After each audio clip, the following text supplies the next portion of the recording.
We're going to Antarctica today, and we're going there in order to film emperor penguin chicks. Now, Antarctica is about the size of the United States and Mexico combined. In the winter, though, if you include the ice around the continent, it roughly doubles in size. The Antarctica and the Arctic are not nearly the same. There has been a lot of warming and ice melting in the Arctic. That's less true of the Antarctic. And the Antarctic, in a sense, is two different places.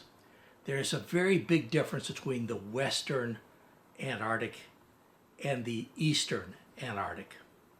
The Western Antarctic has much less ice, and the Western Antarctic is warmer, and it has a fair number of volcanoes. On the other hand, the Eastern Antarctic has about, well, at maximum point, about 3 miles of ice, and that ice is not melting. There are parts of Antarctica where the ice is melting, mostly in Western Antarctica. But in parts of Eastern Antarctica, the ice is actually slightly expanding. Now, there are a number of anomalies down in Antarctica. One of them has to do with gravitation. A couple of years ago, a satellite checking the Earth's gravity passed overhead, and they discovered a massive gravity object deep in Antarctica. Now, scientists speculate that this might have been a very large meteor, much larger than the meteor that wiped out all the dinosaurs. In fact, this may have been the meteor that caused the Great Dying well before the dinosaurs were even around. There was, before the time of the dinosaurs, a period of massive extinction, much greater than that, caused during the extinction event that the dinosaurs were in, and this may very well have been the source of that. There are other theories as well. Some people say it's actually an underground base for UFOs, and a number of people have tied the Nazis into that, and a Nazi base down in Antarctica. But putting that aside, we'll put our money on the big meteorite. Now, that big meteorite is located in eastern Antarctica. Western Antarctica has this long tail on it, and that tail extends up into South America. Actually, in many ways, it's probably just an extension of the Andes mountain chain. That mountain chain extends into Antarctica, and it is actually what divides Western Antarctica from Eastern Antarctica. And the anomaly that I spoke about is on the eastern side.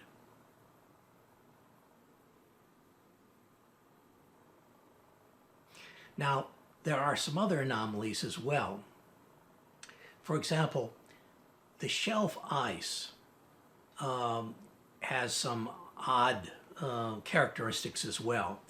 When the glacier comes down to the shore, it hits the seabed and it grounds, and it hits that seabed and it can't go any further.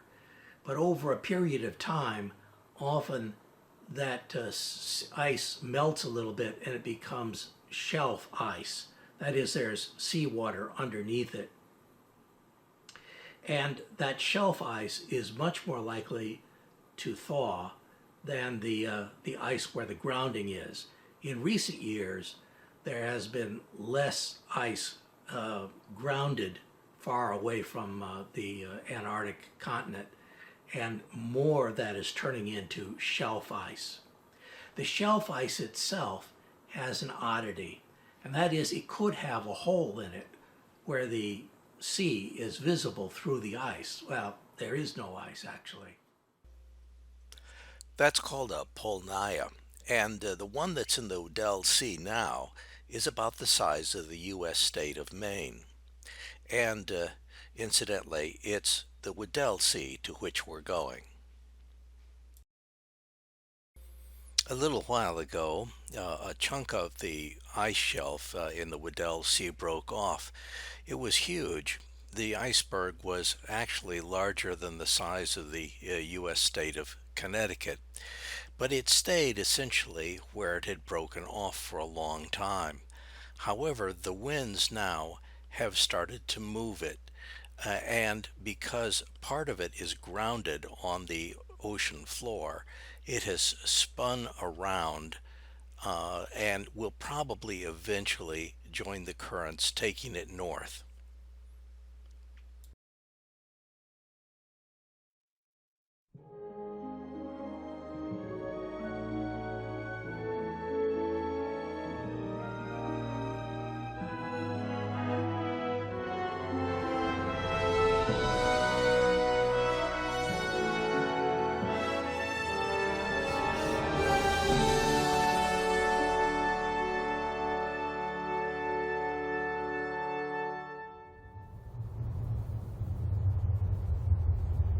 The polar regions are the coldest, most extreme places on our planet.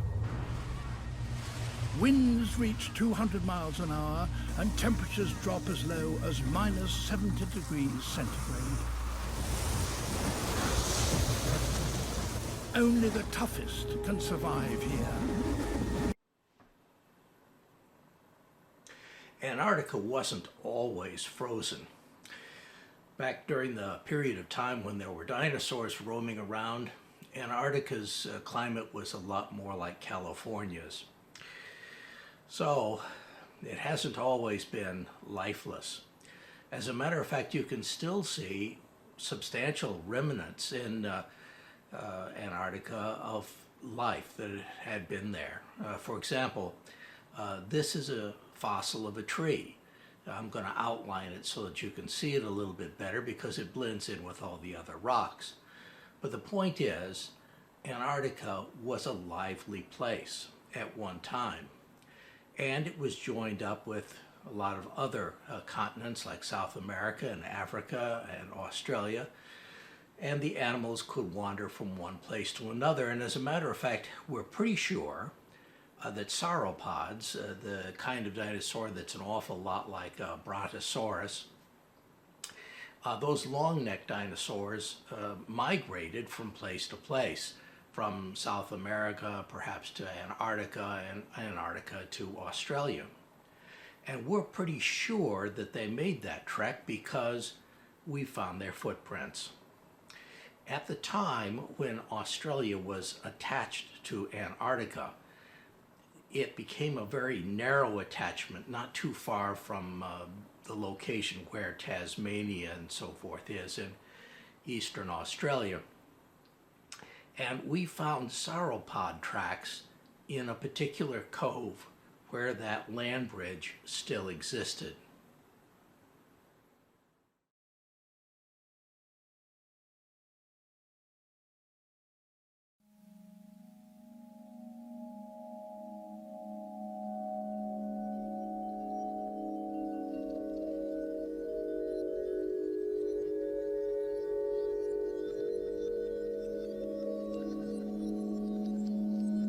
Antarctica was much warmer during the geologic past than present day. And we know this from plant fossils and evidence of pollen from offshore. There are very few places, of course, where you can get a fossil record in Antarctica because so much of the continent is covered by ice. But we have these little windows of information where the record is preserved, and some of the best sediments to answer that question come from deep sea drilling. This is a view of the South Pole 120 million years ago, and you can see here is Antarctica, very much close to the South Pole where it is today. But at that time, Australia was joined onto this margin, and India was joined into here. So this little corner down here records these two events, and hence the reason we are here. Also, what is critical for today's climate is the opening of Australia and Antarctica, creating an ocean here that creates the Antarctic circumpolar current, which largely dictates the climate that we have on the Earth today.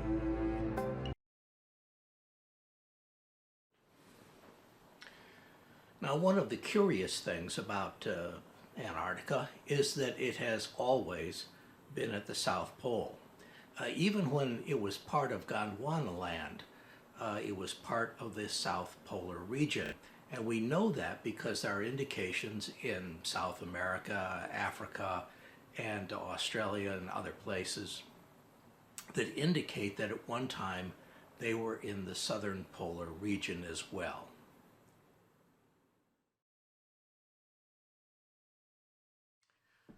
We're down at the bottom of Argentina, the very southern end of Argentina. And curiously enough, there's been people here for a very, very long time. Over on the Chile side, there's a site called Monteverde. And at Monteverde, they have found some human remains, and they have dated them to 12,500 BC. So we're talking about some bones that are some 15,000 years old. And that makes them some of the first bones that are found in the Americas. Now that's very curious because people had been bottled up a long time before that, actually up in Alaska, but they couldn't get down into North America until around 15,000 years ago. And then all of a sudden you find human remains all up and down North and South America. It didn't take them very long once the passages opened up, and they couldn't have walked that distance that fast, that far. Now, as a practical matter, what that leaves is that in order to get people that quickly into South America, they have to come by boat. They could come through the South Pacific or the maritime route down from Canada, or maybe even from Europe or Africa. The area of Argentina that we're going to is called Tierra del Fuego, that is the land of fire. And it's called the land of fire for a good reason.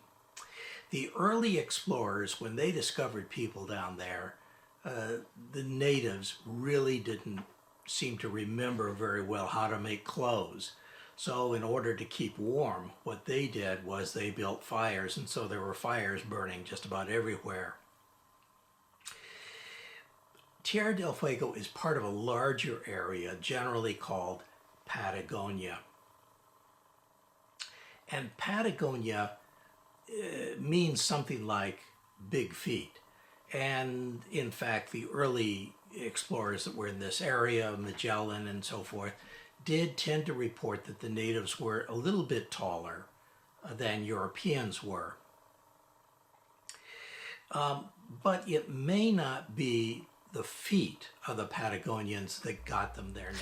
Instead, there was a book written by Francisco Vasquez called Primalian of Greece. It was written in 1512, and in it there's a character called Patagon. Now, Patagon is a very rough character, eats raw meat, very uncivilized, and it's this character that may have inspired the name Patagonia. You see, we know that this was a very popular book Magellan probably had read it several times, and we're talking about the year 1520, 8 years after the book was written.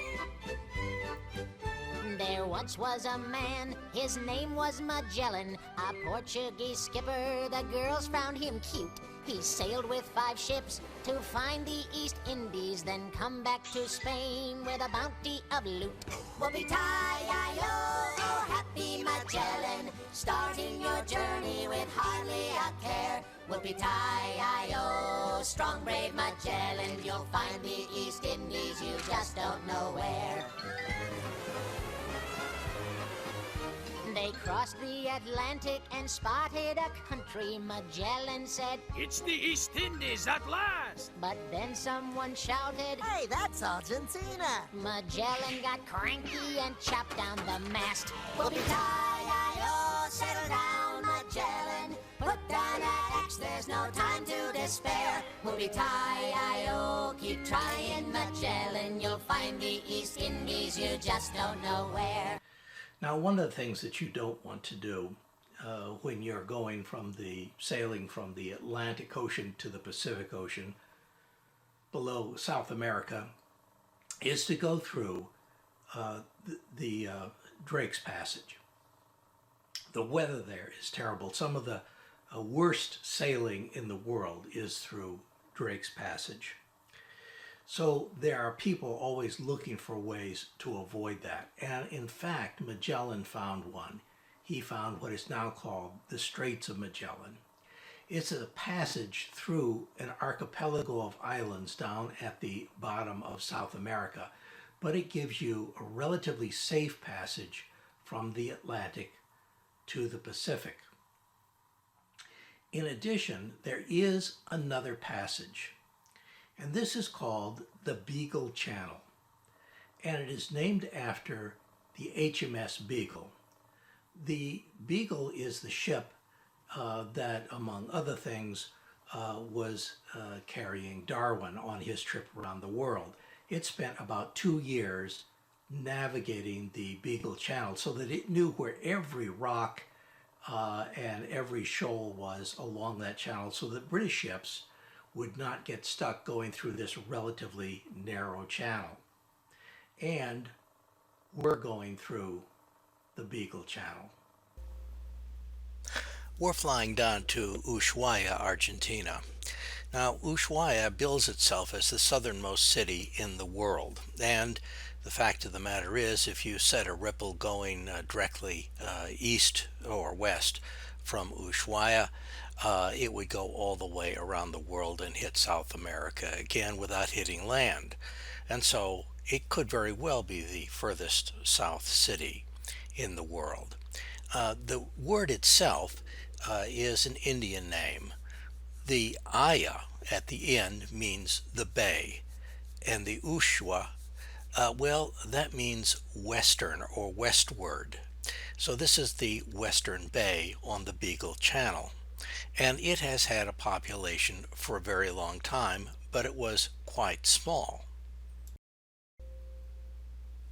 What got this place started really was the fact that, well, there was a competition between Argentina and Chile for this particular part of South America, and the British had a pretty heavy presence here as well because of the Beagle and the British Navy and so forth. And the result of that was that the Argentines began to become concerned that they were going to lose control of this unless they established a substantial population. The fastest way to establish a population down here and an ideal use for this particular territory would be to build a prison, and so that's what they did. So in 1902, the prisoners started building the jail, and they continued to build it until 1920. The original idea was to build a penal colony there, and in 1920 the jail had 5 pavilions with 79 exterior-facing cells each. The 380 cells were single, or intended for individual people, but the jail housed more than 600 convicts at one time. There was a bakery, workshop, And in 1943, there was a modern hospital there, and that hospital is still there for the existing naval base. And the reason for that is because eventually the horror stories about the jail leaked out, and the government had to close it down and turn it into a naval base instead. In 1947, Juan Perón, Evita's husband, who was president at the time, actually closed the prison down. But while the prison was in operation, they did a lot of construction, and they needed a lot of fuel. And in order to do that, they cut a lot of timber. There are forests in the area, but bringing it back was something of a small problem, and so a small railroad, a narrow gauge railway, was built. The train used to take prisoners from the prison out to the forest where they collected wood. Today it just takes tourists out to the national park.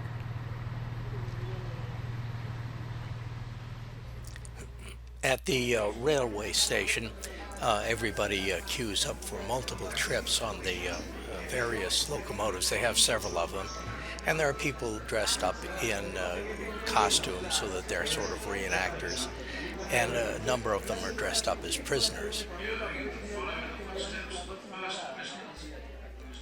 The train generally runs towards the west, into the forest, and the prisoners that were there, for the most part, didn't try to escape. And the reason they didn't try to escape was because there was frankly no place to go.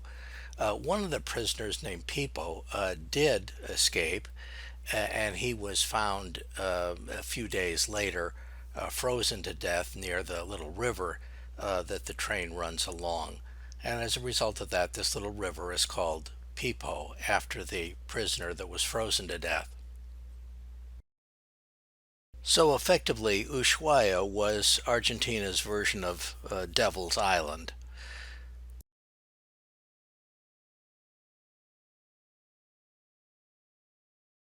Double back to the west, traveling along the eastern slopes of Mount Susana, crossing the Pipo River several times, and ending its journey when it entered the Cañadón del Toro. As soon as they arrived, the prisoners were forced down off the cars to start their working day, guarded by an inner circle of unarmed jailers who gave out orders, and a second ring of guards armed with rifles. Meanwhile, the engine drivers took advantage of the meltwater at the Macarena Falls to fill up the tanks of the locomotive.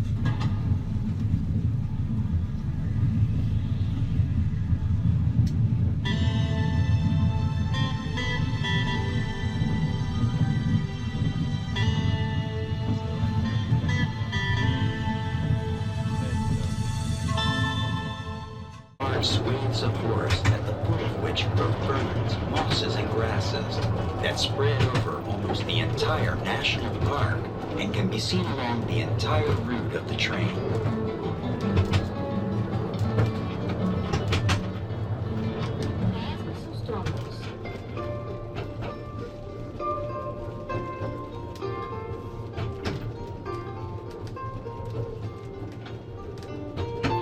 The predominant trees are of the genus Nothofagus, southern beeches, the lenga beech, a common tree in the area, Mire, or Antarctic beech, and Guindo, or Magellan's beech. The forest offers views that change according to... Also in open ground, a feature of trees growing in isolation is the twisted shape formed by the strong winds. These are known locally as flag trees. Of particular note is the emblematic Andean condor, considered to be the king of the Andes, a soaring, majestic presence on the slopes of the mountains in the southern skies. Black in color, it can be identified by a white ruff that adult birds have around their necks. You've probably noticed that out the window there are a number of old stumps, and many of those were created when the prisoners chopped down trees And all those stumps are not necessarily the same height. The higher ones indicate that there was more snow when that tree was cut. Among the native fauna seen in Tierra del Fuego's National Park, the most colorful mammal is the red fox. Its thick reddish fur helps it survive the winter, and its main prey are rabbits. Hunting the red fox is now banned.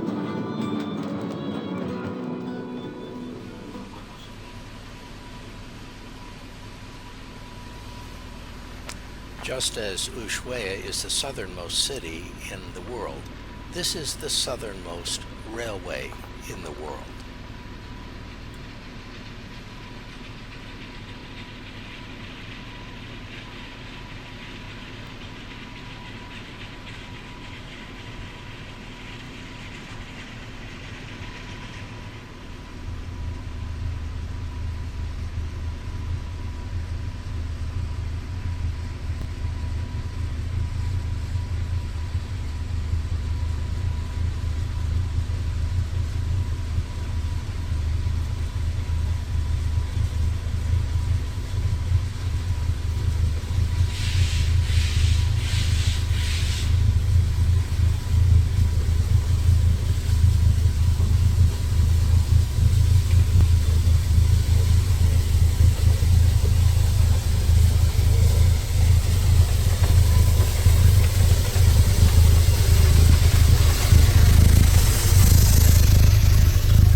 Meanwhile, back in Ushuaia, there's something interesting that I happen to notice in some of the city signs. The Malvinas are what the Argentines call the Falklands. The Falklands, of course, are British, and the Argentines and the British fought a war over them quite recently. And the Argentines have not forgotten. Specifically, they haven't forgotten the Belgrano. Now, the Belgrano was originally a U.S. cruiser, the USS Phoenix. However, during the war with the British over the Falklands, the Belgrano was hit by a British torpedo and sunk. And the result of that is a rather severe embarrassment to Argentina, but also something that they don't want to forget. And they're not forgetting about the Falklands, and they intend to turn them into the Malvinas as soon as they get a chance. However, our interests are with a different ship entirely. Our ship is a Russian icebreaker named the Kapitan Khlebnikov, and the captain has come in during the night, and it is now in the Ushuaia harbor, taking on supplies and preparing to let us board her for our trip down to Snow Hill Island. Now, Snow Hill Island is the northernmost island where you can find emperor penguins and their chicks at this time of year. Ushuaia is the southernmost port in South America, and as a result of that, it is probably ideally suited, or more ideally suited than any other city, to be a jumping off point for polar expeditions. In fact, most polar expeditions begin at this particular port. Now, the captain is ideally suited for this trip, and the reason is because it is a real icebreaker.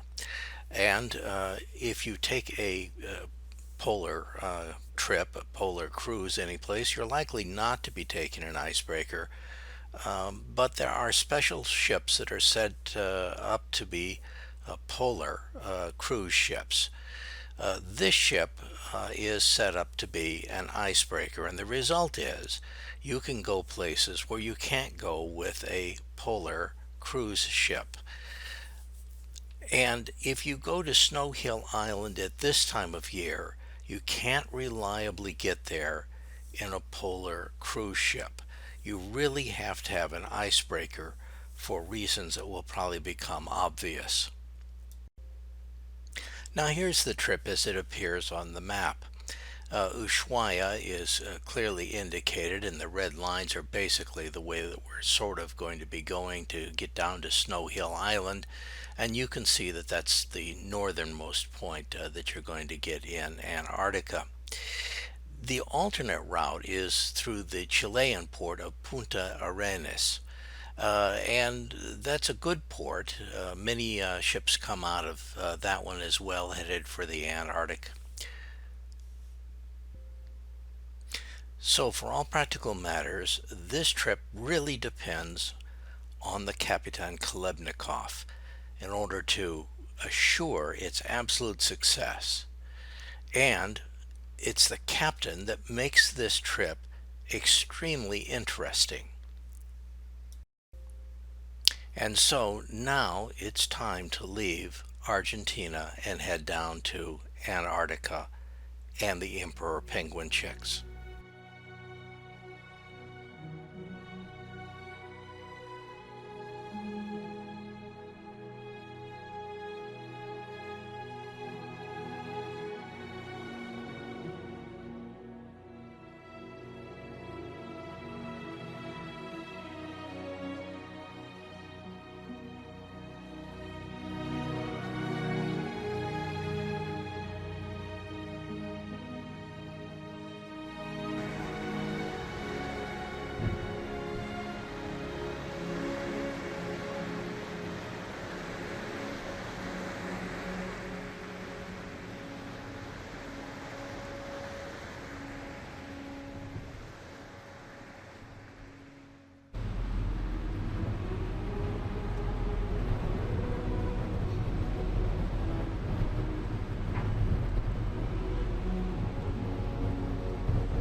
Don't cry for me, Argentina.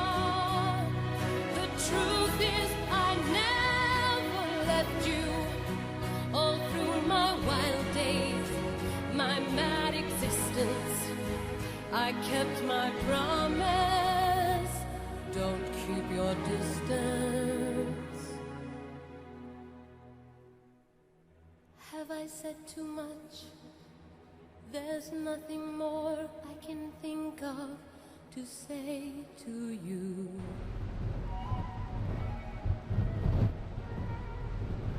But all you have to do is look at me to know that every word is true.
Now, if you take a look at the maps and writings of the ancient Greeks, you'll see that there is said to be a continent far, far to the south. But for as far as we know, at least, the Greeks, and for that matter, anyone else, had never made it all the way to Antarctica. It wasn't until 1772 to 1775 or so that Captain Cook sailed down below the Antarctic Circle. He made that trip 4 times. He went across the circle 4 times, but he never made it to landfall. Nevertheless, he did write something that's interesting, and I'm going to read it here to you. It says, "I firmly believe that there is a tract of land near the pole, which is the source of most of the ice which is spread over the vast southern ocean." Well, it was a couple of hundred years later before anybody knew that that was true. At around 1900, there are a fair number of people interested in landing on Antarctica. The first one to get to the South Pole is Amundsen, a Norwegian, Roald Amundsen. And he makes that in 1911. Now, a couple of weeks after Amundsen made his trip to the South Pole, an Englishman, Robert Scott, made it. However, his expedition was a complete disaster. He actually died on the way back.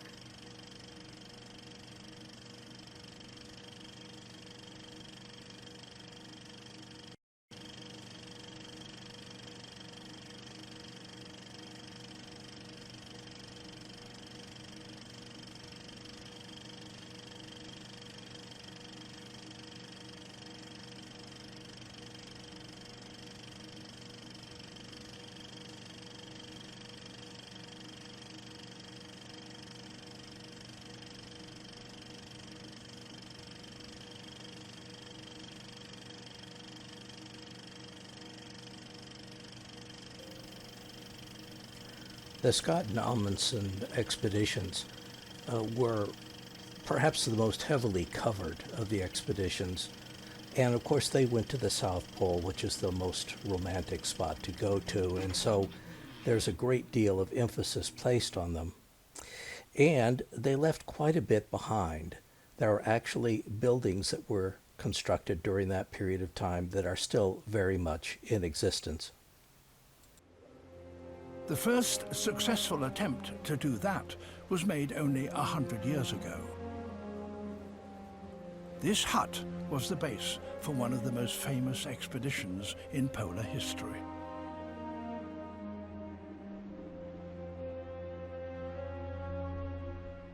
It was from here in 1911 that Captain Scott and his team launched their attempt to be the first people to reach the South Pole.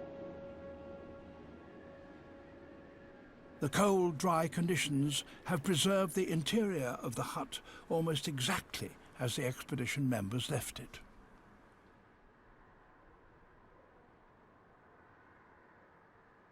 Expedition photographer Herbert Ponting captured the spirit of the age of exploration.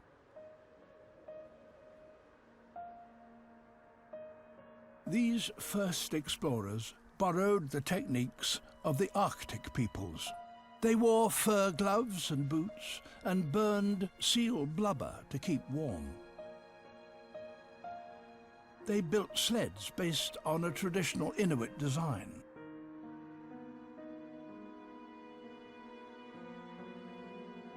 They even made their sleeping bags from reindeer hide.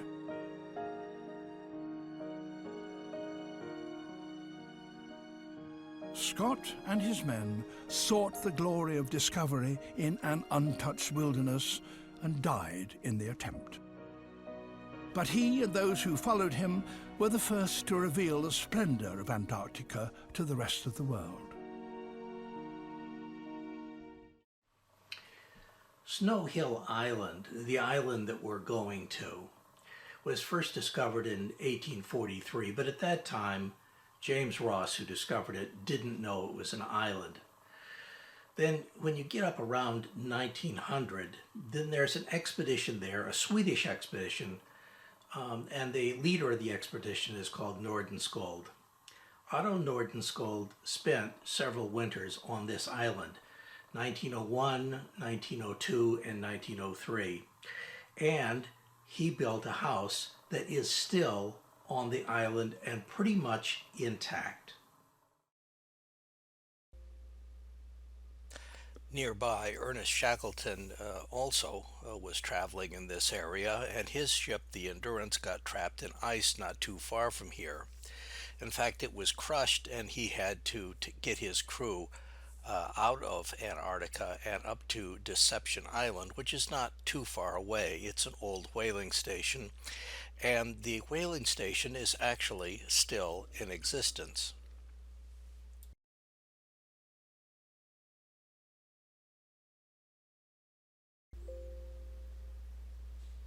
Not far from Deception Island, there's another one of those anomalies that you tend to find down in Antarctica, and this one has a certain amount of legend connected to it. Release the Kraken!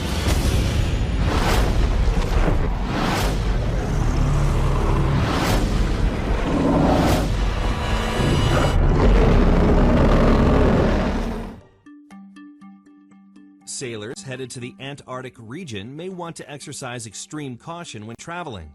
A Google Earth view of the area near Deception Island shows an unusually large object disrupting the waters.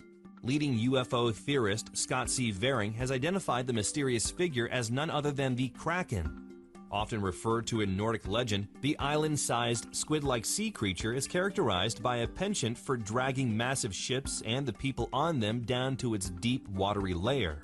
According to Vering, the one spotted via Google Earth likely measures about 200 feet from head to tentacle tip. The image from Google originally made the extraterrestrial and supernatural theorist rounds in April, but the identity of the object in question was only recently determined. Notably, not all are in agreement with the Kraken classification.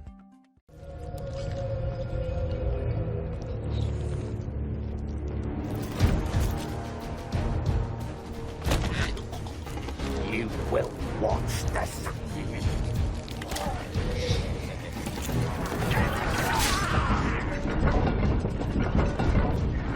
Let no joyful voice be heard.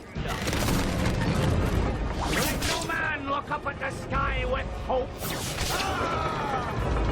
And let this day be cursed by we who ready to wait.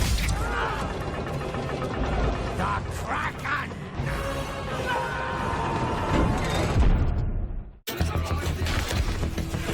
Hey, what's your story? It was a dark and stormy night. I was alone on the Black Sea. An 8-armed monster with tentacles a mile long surfaced beneath me. The Kraken. I attacked! The storm raged and my boat was broken in two. I fell into the ocean, tasting seawater mixed with the thick, rich ink of the beast. What's your story? Release the Kraken. Despite threats of being devoured by the Kraken, people do travel to Antarctica.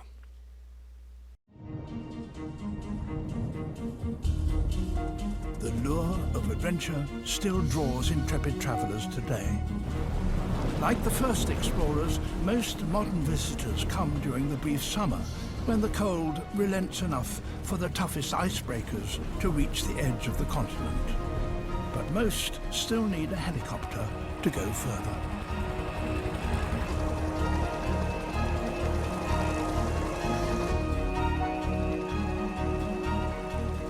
The scenery in Antarctica is magnificent and dramatic, but what really attracts people here is the wildlife. An emperor penguin colony is a particular highlight. Because human beings didn't arrive in the Antarctic until the past few centuries, the animals have never developed a fear of man.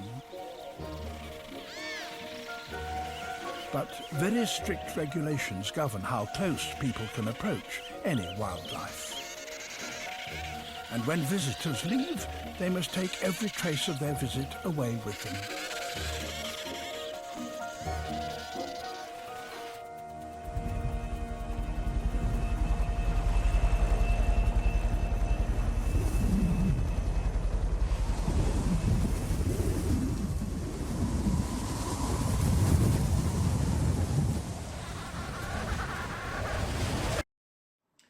Now, since South America and Antarctica are no longer connected, it's not possible to walk from South America to Antarctica.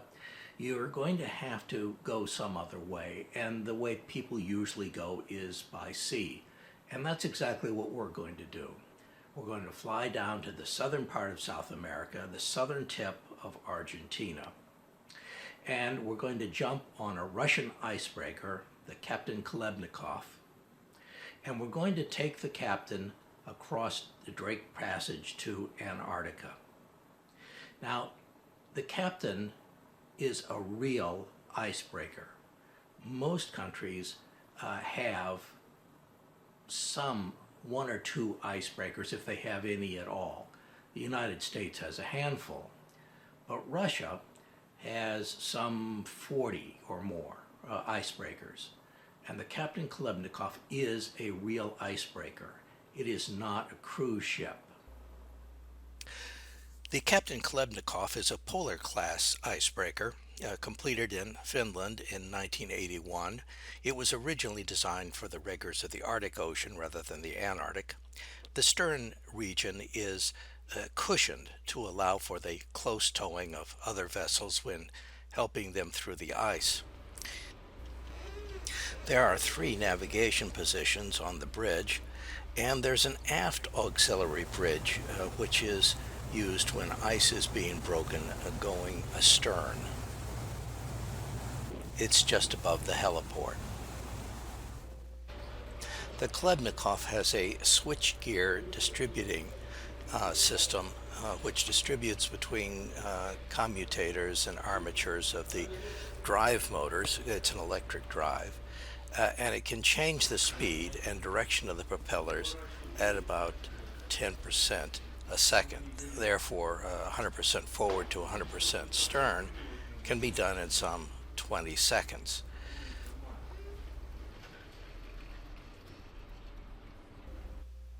Although the propellers are driven by electricity, the electricity has to be generated by diesel fuel, and it uses a considerable amount of diesel fuel.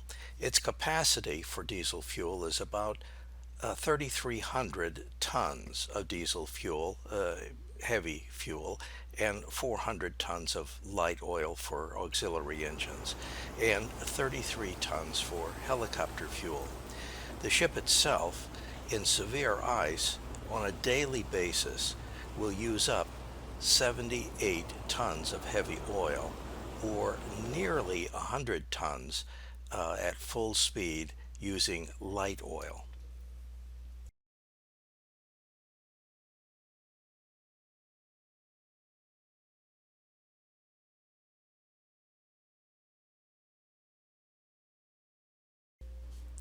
Radar equipment includes ice detection systems, and safety equipment includes 4 fully enclosed lifeboats and 4 inflatable life rafts. Total capacity 264 people, and that's more than are ever on the ship.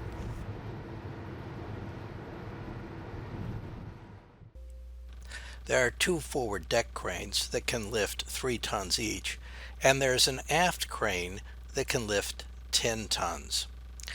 And there is plenty of fresh water on board. It's provided from a vacuum distillation apparatus heated by exhaust gases, and that's supplemented by a reverse osmosis machine.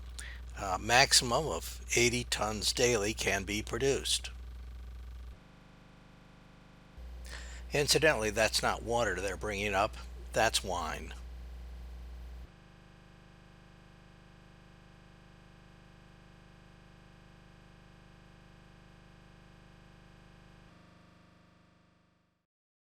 The crew is about 70, and it can have over 100 guests on board. The length is 400 feet, breadth 87 feet. Propulsion is by diesel-electric engines, 24,000 total horsepower, each turning a 72-foot-long propeller shaft, to which is attached a four-bladed, 5-foot diameter propeller with hardened steel blades. The blades can be changed at sea in the event they're damaged. The cruising speed is about 15 knots, although in open water it usually does 14 knots. Now that's only 16 miles per hour. Maximum speed 19 knots or 22 miles per hour. The captain is hardly a speedboat. It displaces over 12,000 tons, and it has 2 helicopters on board and hangars for those helicopters. It also has a double hull which has a water ballast in between, with pumps that can move the ballast water at up to 74 tons a minute to aid in ice breaking. The friction between the ship and the ice is reduced by a polymer paint coating at the level of the ice skirt. And there's an air bubbling system that helps in ice breaking. Air can be forced under pressure from about 6 feet above the keel, from the bow to about halfway down the ship. Ice of about 10 feet has been broken by repeated ramming by this ship. Despite the capability of this icebreaker was trapped in the ice in November 2009 on this very run to Snow Hill Island. There's an article in The Guardian dated the 14th of November 2009, and it says that people had at that time been stranded for a week on this icebreaker, the Kapitan Khlebnikov. And it takes people out to Snow Hill Island basically to see emperor penguins, which is what we're doing. But in this case, bad weather caused sea ice to compact, and it made it impossible for this ship with its 105 passengers, including 80 Britons, to break through. Now, among those on board were a BBC crew filming The Frozen Planet, a nature documentary series produced by Alistair Fothergill, who also made The Blue Planet. A BBC spokeswoman at the time said the team, who were supposed to take helicopter rides from the ship to film the penguins from above, were frustrated but in no danger. And in fact, the ship was just a few days behind schedule.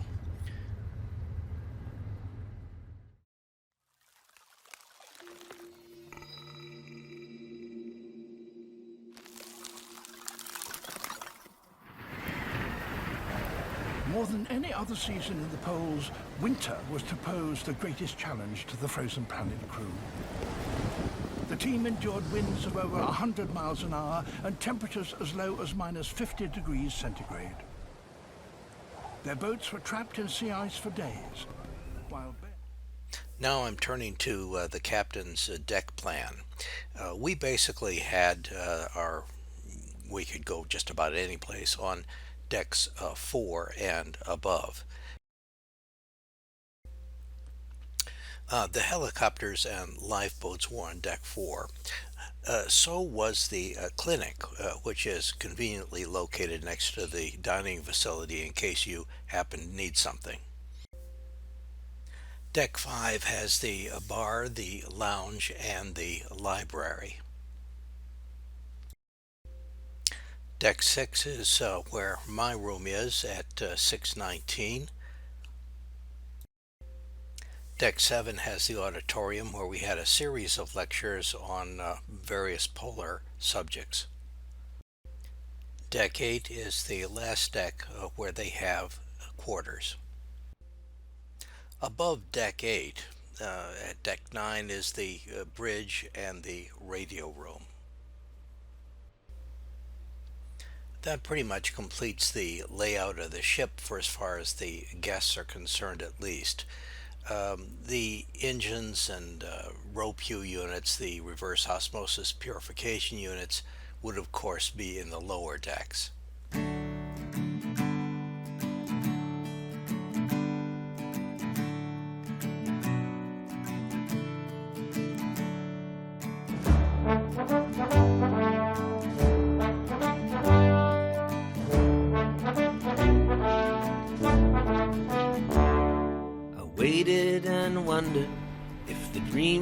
return. What I saw through that porthole is tattooed and burned on the shore where we landed. 3 graves by the sea, in the loneliest place you ever did see. So I sing the verses, you sing the chorus, with 24,000 old Russian horses. We crush through the ice in the bright summer night. And the Kapitan Khlebnikov, this is the life.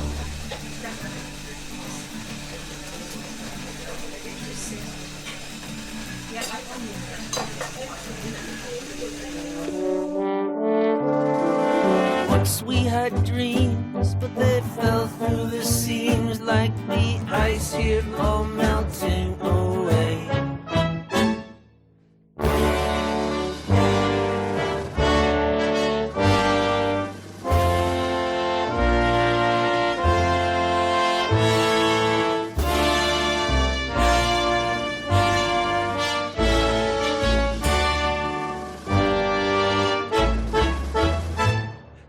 I sing the verses and you sing the chorus, with 24,000 old Russian horses. We crush through the ice in the bright summer nights.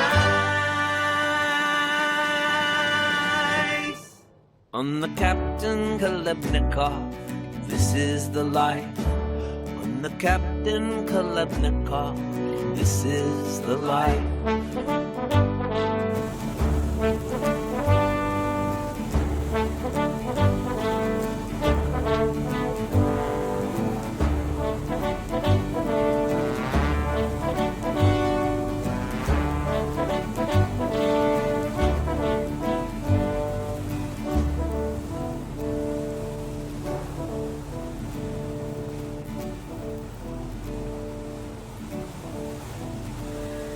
And just like to take this time to thank everyone for coming on this voyage. An absolute pleasure to have you on board the Khlebnikov. The most important part of the functioning of the Khlebnikov, however, are the helicopters, because that's how we get to Snow Hill Island.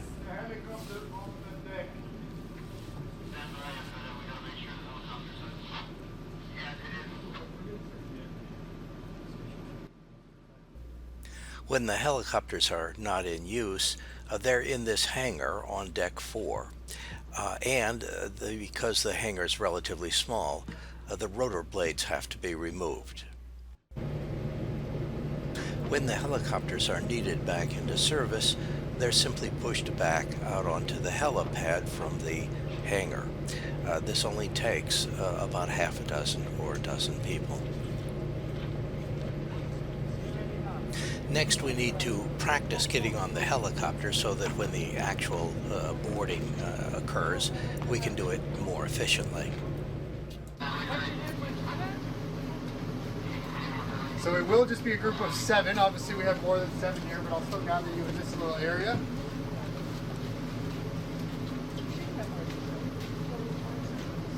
I mean, right for the briefing we have more than 7. So once you get up here, we'll look at our team over there, and as soon as they're ready, we'll start directing. Do you guys know side where to sit? Andrea will decide where to sit. So once you go up here, everyone will already have a number assigned to them, and you'll know which seat is. So the first 3 people in the group will go to the back door. So this briefing will send more than 3 people to the back door, so you guys can go there.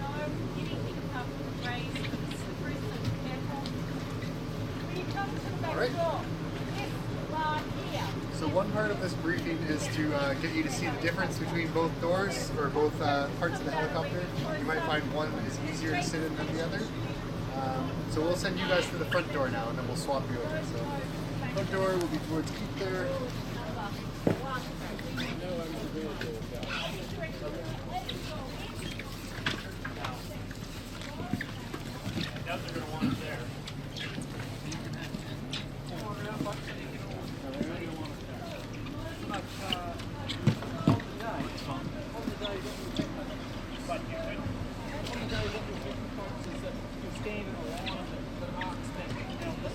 Moving.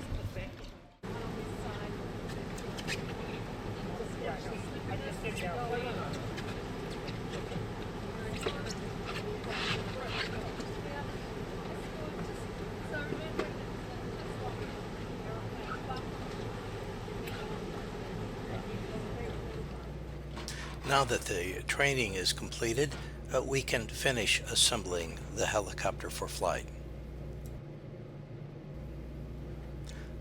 Once positioned on the helipad, you can see that the main rotor is missing, and that main rotor is going to have to be put back on.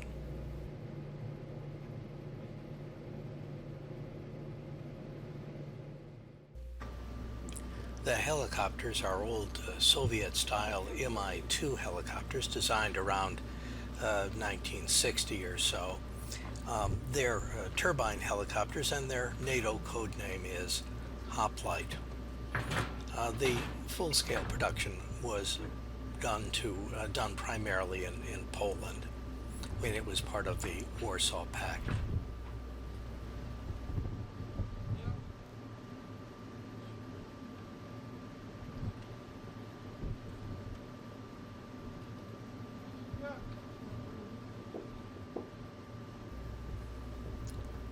The Khlebnikov does not advertise that this rotor replacement is happening, so I'm the only guest that's out here photographing this.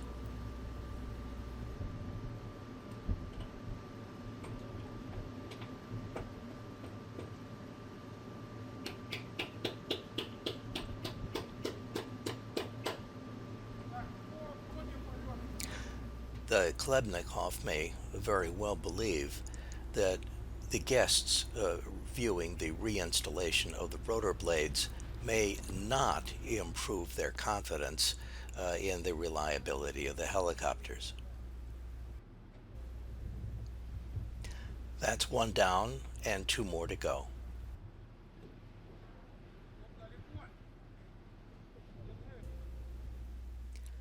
Two blades down and one more to go.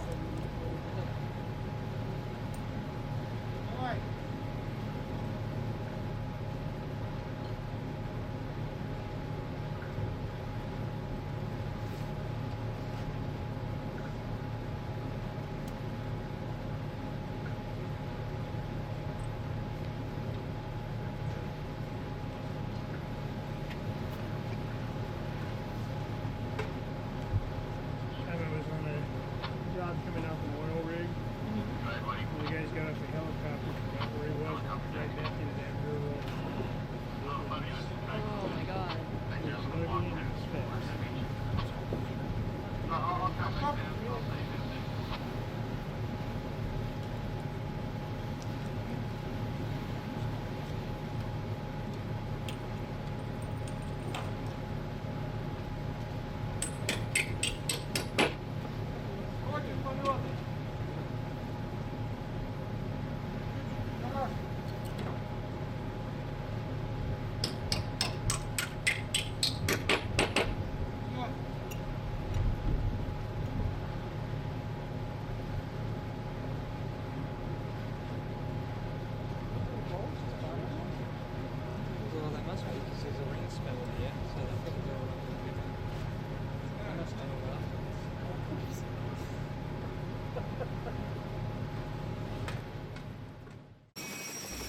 Now it's time to test those helicopter blades and see how well they're put on.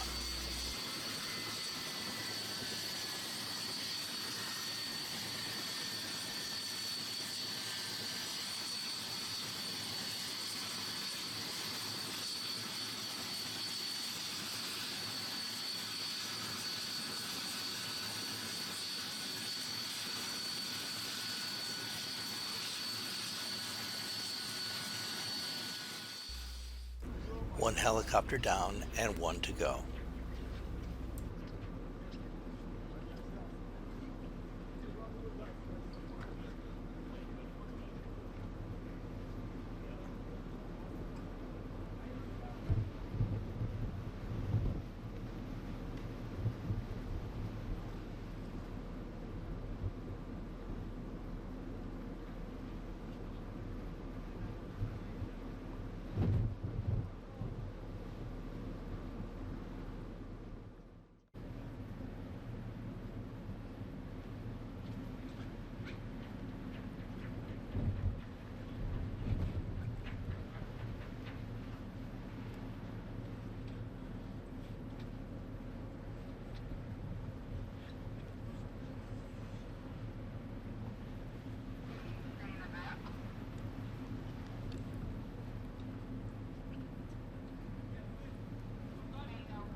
Both helicopters are ready now.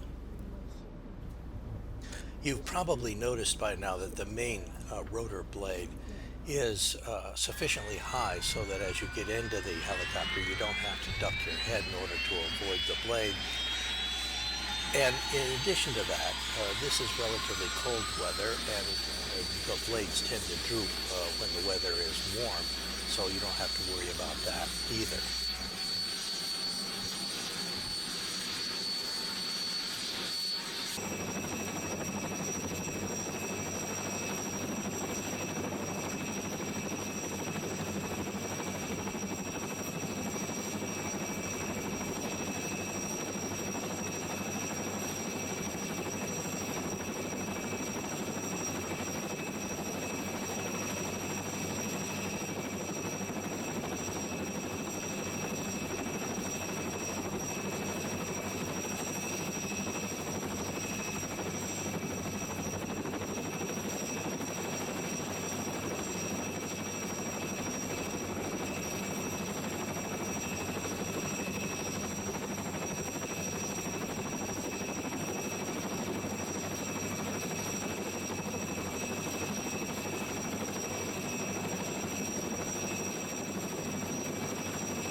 Well, it looks now as if the blades have been installed well enough so that they're unlikely to come off in flight, and so we need to give it a little test drive.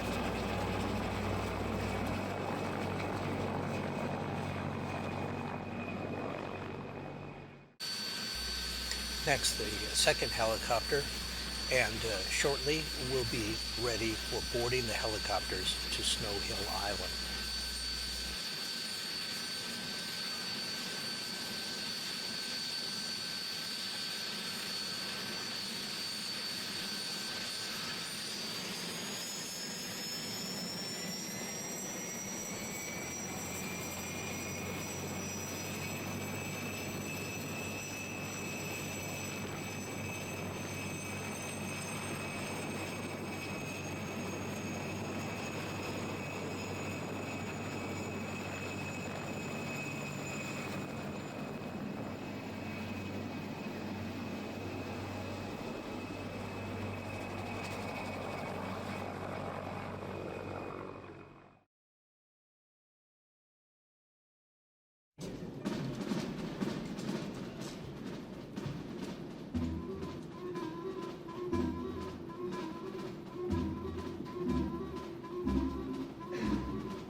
We'll sail around. Due south. How far south, sir? As far as is necessary, Mr. Pullings. Aye, sir. Lively! Due south, please, Mr. Bonder. Due south, sir.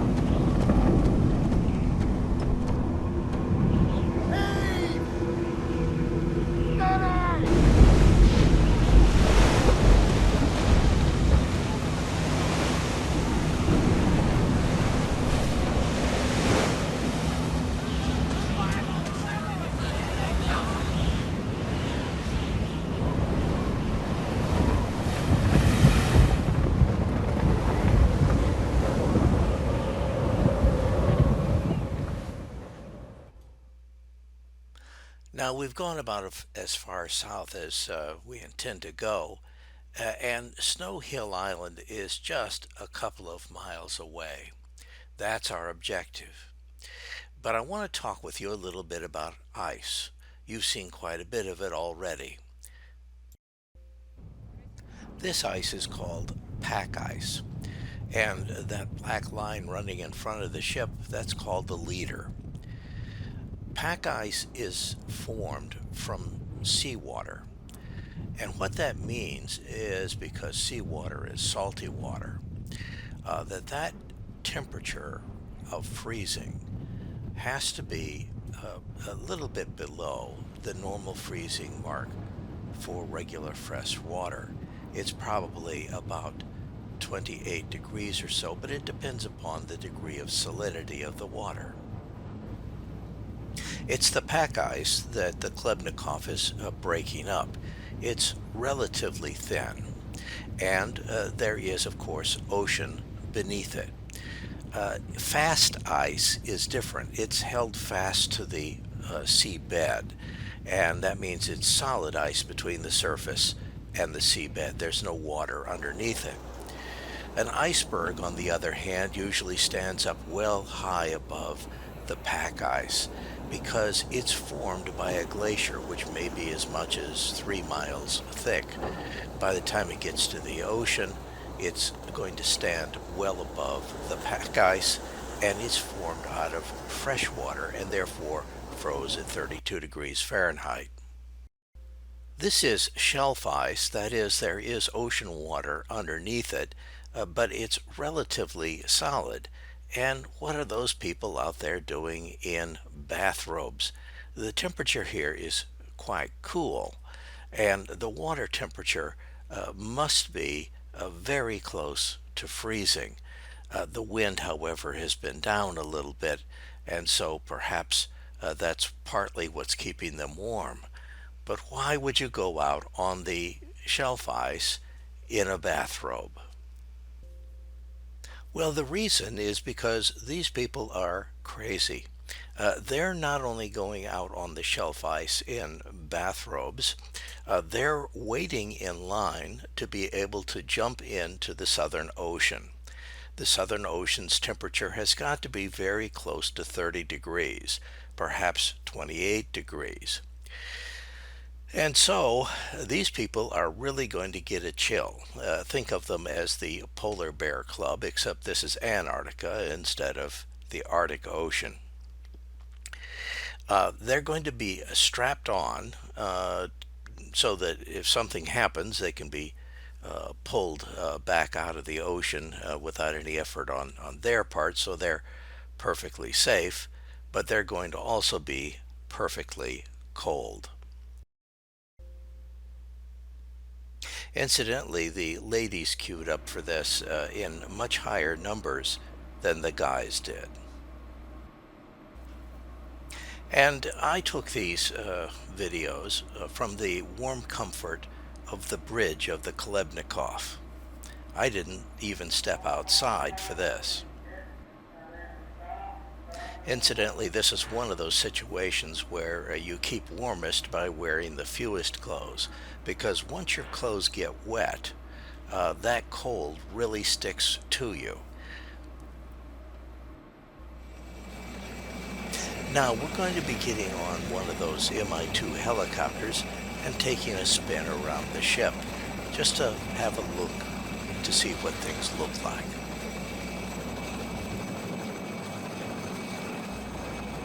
And now it's one helicopter taking off right after another until they get all of us off the ship, nearly 100 people.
Now let's take a look at an iceberg.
But of course, before you know it, we have to head back to the Khlebnikov.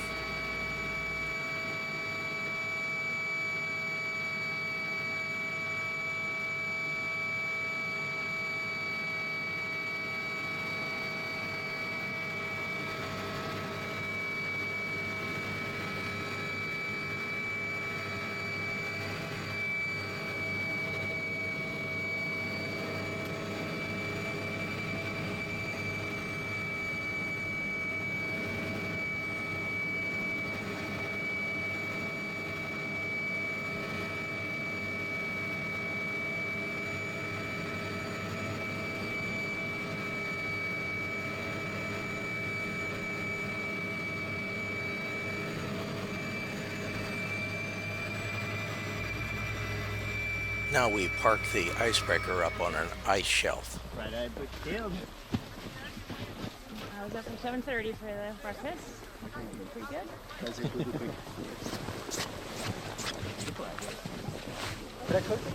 good. It's me. The emperor penguin is the largest penguin in the world today, but that was not always so. In the distant past, there were much, much larger penguins. Nowadays, the emperor is the largest, and it starts out the year in feeding grounds. It feeds from January through March, putting on as much weight as it possibly can. Then come April, they start making the trek inland. Sometimes this trek is as much as 70 miles inland. The males usually lead the way. The great emperor penguin migration, trekking 100 miles inland to their breeding grounds. Except for these two fellows. This time next year, I'm gonna be sitting on an egg. I think we're getting close. Make a U-turn. U-turn? Recalculating. Oh, man, we're never gonna breed. Just give it a second. You will arrive in 92 days. No, nope. You know I'm gonna follow my instinct. Antarctica, an inhospitable wasteland. But even here, on the Earth's frozen bottom, we find life. And not just any life. Penguins. Joyous, frolicking, waddling, cute and cuddly life. Look at them, tumbling onto their chubby bomb-bombs. Who could take these frisky little snow clowns? Seriously? Does anyone even know where we're marching to? Who cares? I question nothing. Me too. Me too. Well, fine. We'll just fly to the front of the line and see for ourselves. Korski, Rico, engage aerial surveillance. Skipper, we appear to be flightless. What? Hey, anybody see that? That's an egg. You know, we lose a few eggs every year. It's just nature. You know what? I reject nature. Then they breed in May. And when they breed, the females leave. And the reason is because when the egg is laid, the female is pretty much exhausted and she has to go back and start feeding again. So she gives the egg to the male who, because there's no nesting material around, he puts the egg on his feet and he balances it on his feet for 4 months. In that period of time, he doesn't eat. And so as a result, by the time that the females come back in August, he's lost roughly half his body weight. The females come back with groceries, the males take off and they do a little bit of feeding. Now come August, the sun is starting to shine more because the winter in Antarctica is during June, July, and August. And slowly, the sea ice begins to melt a little bit, and so those trips back and forth to the sea from the breeding grounds, from the nesting grounds, becomes shorter and shorter. Now, it's November. And the babies have hatched several months ago, and they're starting to lose their downy feathers, and they're starting to get their adult plumage. Come December, everybody will trek back to the sea, and in January, they'll be feeding again, and the cycle repeats. So now it's time to actually see the emperor penguin chicks, and we take off in our helicopter.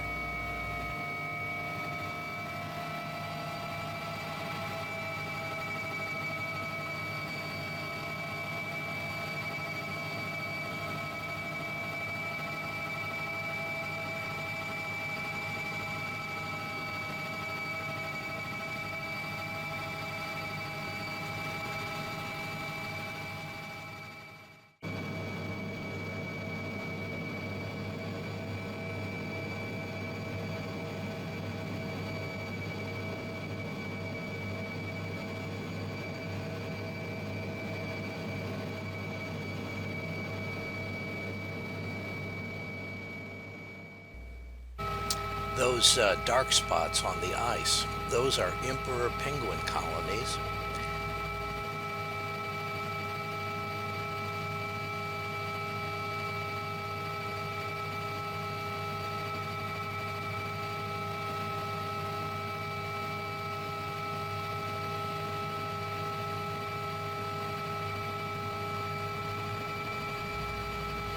This helicopter landing near the penguin colony is not going to be like the one in the movie Happy Feet, because we have to land about a mile away from the colony and then walk in.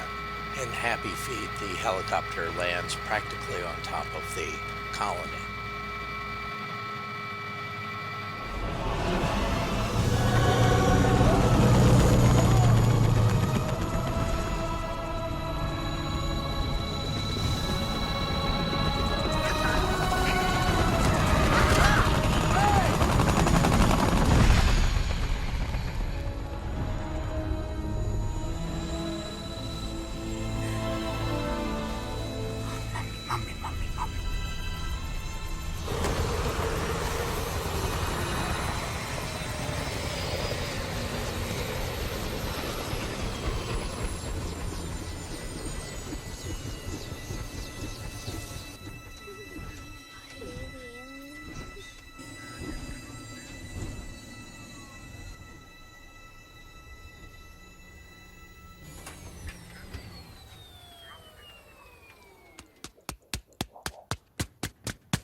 Down below is the base camp.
Although we didn't land at the emperor penguin colony, there is a greeting committee.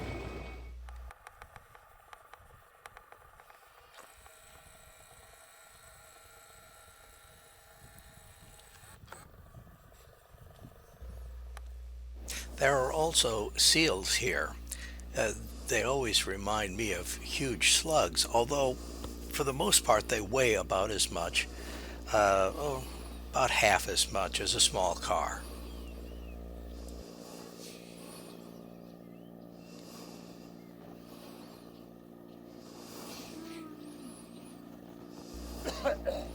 While I was in the base camp tent, I heard a strange noise and I looked outside, and it was a baby seal calling for its mother.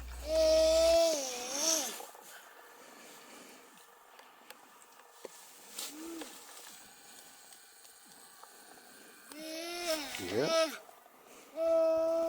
Oh, not that. А это же мелкий орёт, да? Да. А что он хочет? Ну, что-то... Снег пошел, да? Ага. А мы улетим? Конечно.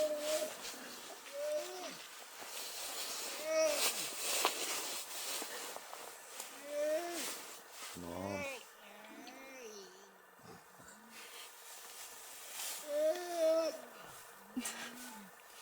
Mom. She hasn't rolled over yet.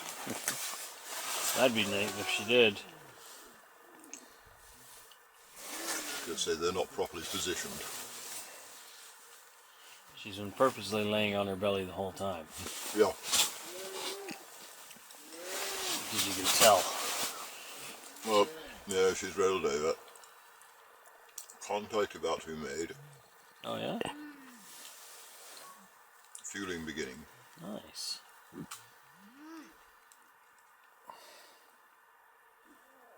По-моему, сиську кормит, да? Well, now we need to make that 1 mile trek down to the colony. This was the toughest 1 mile that I ever walked. And the good news was that chances of getting lost were pretty limited. There were always lots of guides ready to show you the way.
Once you get to the colony, one of the first things that you notice is it's a little bit noisy here. The lower tones, of course, are the parents, and the little cheeps are from the chicks. And basically it's the chicks calling to their parents and their parents answering so that they can find each other.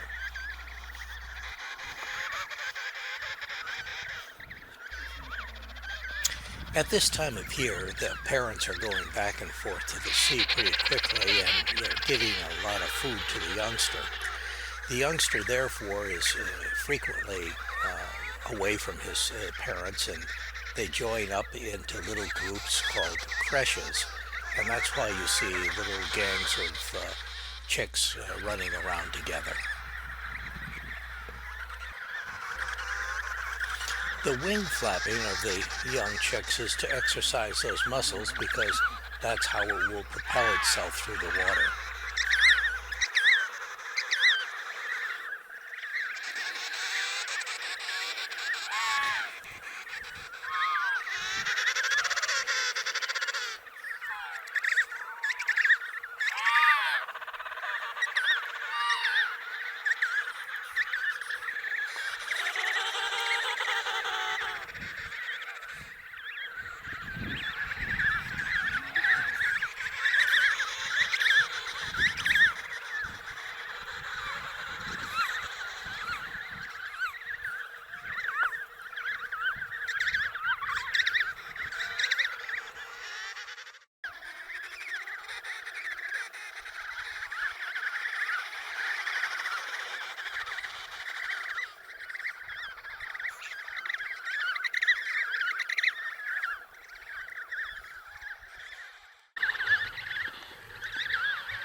Well, eventually we have to leave the little fluff balls and head back to the Khlebnikov.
Now the problem is that the Khlebnikov has been here for quite a while and it is now frozen in the sea ice, and it must break itself free. It does this by starting its propellers and using the water to break the ice at the stern. And at the front end of the icebreaker, they use the bubble system to churn the water and break up the ice in front.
Something terribly nautical and fascinating just happened. I had a loss. We have made our turn northward. My dear doctor, we're headed back toward the sun. To the sun! To the sun! To the sun! And we hope to see you once again.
What's our trajectory? 95% certain we're still doomed. And the other 5%? Adventure and glory like no penguins have ever seen before. I'll take that action.